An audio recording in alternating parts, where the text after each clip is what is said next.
Je vais passer Excel et Google Sheets en revue.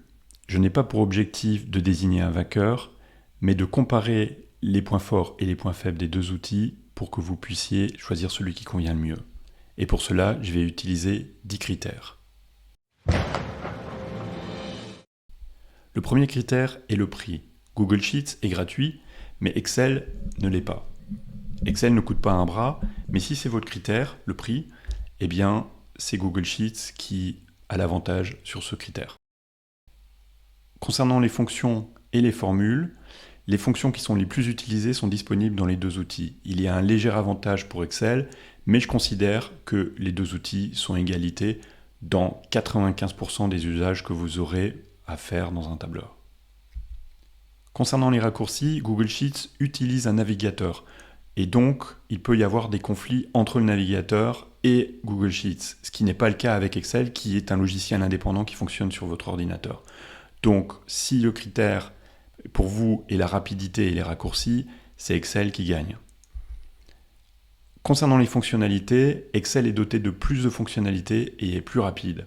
Donc l'avantage ici est vraiment à Excel. Concernant le partage et la collaboration, c'est plus facile et plus intuitif avec Google Sheets, même si Excel offre cette possibilité avec SharePoint ou Drive, c'est plus compliqué. Et même si les deux suites Google et Microsoft, donc avec Office Suite, ont plein d'outils auxquels ils peuvent se connecter, mais du point de vue de la facilité et de l'intuition, Google Sheets gagne ici. Les graphiques, Excel a plus d'options et de personnalisation, on peut aller beaucoup plus loin, mais pour la plupart des graphiques que vous aurez besoin de réaliser, Google Sheets est largement suffisant et donc de ce point de vue-là, je considère que les deux outils sont à égalité. Pour l'analyse des données, Google Sheets est limité parce qu'il faut une connexion sur Internet, alors que Excel peut utiliser la puissance de calcul de votre ordinateur et peut aller beaucoup plus loin, donc c'est vraiment Excel qui est à privilégier si vous voulez faire une analyse poussée des données. Concernant les fonctionnalités avancées, Excel a aussi beaucoup plus d'options, alors que Google Sheets, il faut s'appuyer sur des applications tierces. Donc, d'un point de vue natif, Excel va beaucoup plus loin que Google Sheets.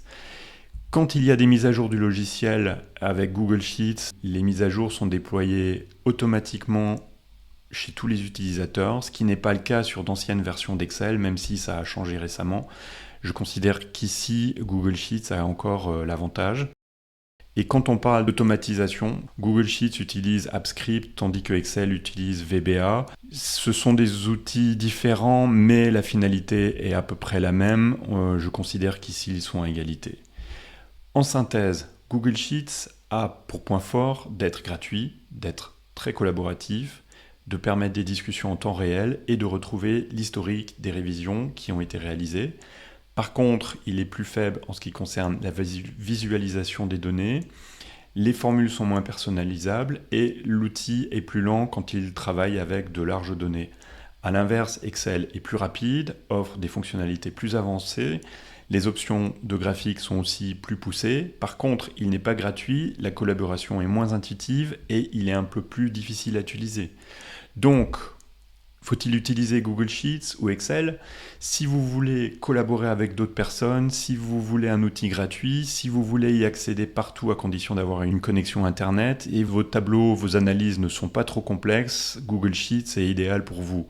Par contre, si vous comptez sur la rapidité avec des données volumineuses et des fonctionnalités complexes et vous souhaitez faire des analyses de données ou des visualisations poussées, à ce moment-là, c'est Excel qui est à préconiser. N'hésitez pas à aller voir l'article qui va plus loin dans la comparaison.